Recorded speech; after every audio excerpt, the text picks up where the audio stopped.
South Korea's new president says he'll present an audacious plan to improve North Korea's economy if it is denuclearized. Yoon Suk-yeol made the offer during a speech at his inauguration ceremony in Seoul on Tuesday, but North Korea has previously rejected similar offers.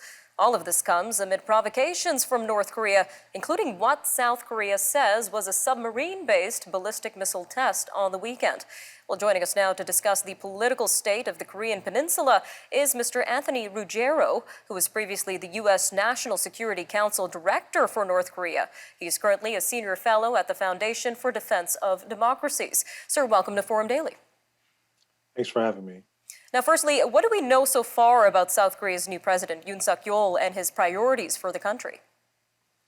Well, he's a political newcomer. He's a novice. He only won the election by less than 1%. It represents a change from the progressive to the conservative parties. And in South Korea, they're elected to one single 5-year term.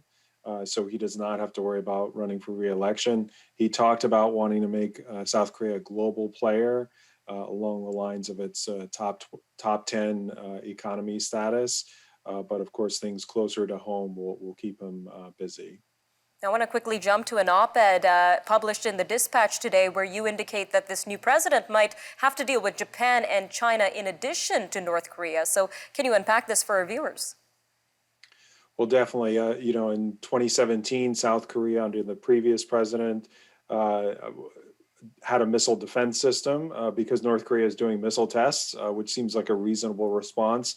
But China was not happy, so they tried to use economic coercion against South Korea. So he's going to have to deal with that because during the campaign, President Yoon now said that he wanted to deploy additional missile defense systems. And then in Japan, there are a lot of historical differences, which has caused a lot of tension, especially in the previous administration. He's going to have to work on that. It was good to see the Japanese foreign minister was in attendance at his inauguration earlier today. So that's a good sign. And we mentioned this audacious new plan Mr. Yoon wants for North Korea if it denuclearizes. What plan is this?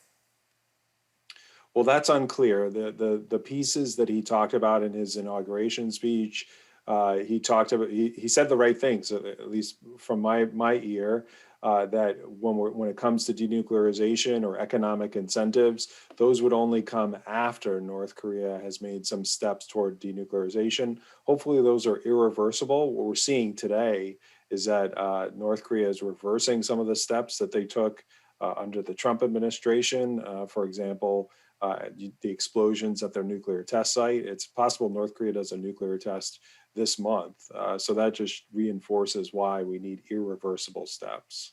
And we know previous attempts to denuclearize North Korea have all failed. So what would make this time different? Well, that's a great question. We've been dealing with this for 25 years. Part of the challenge is that I think people focus on pressure or sanctions is usually how people frame it, or engagement. One of the few things we have not really tried is to try them both at the same time. So we'll see. I think Yoon is focused on it. The real question here in my mind is the Biden administration. They're so focused on other foreign policy priorities, understandably so, given that there's an actual war in Europe. But we can't lose sight of North Korea and their threat not only to the homeland, but their threat to South Korea and to Japan. Now, these are really concerning missile tests, including considering the range that these missiles have. So what message is North Korea trying to send through these missile tests?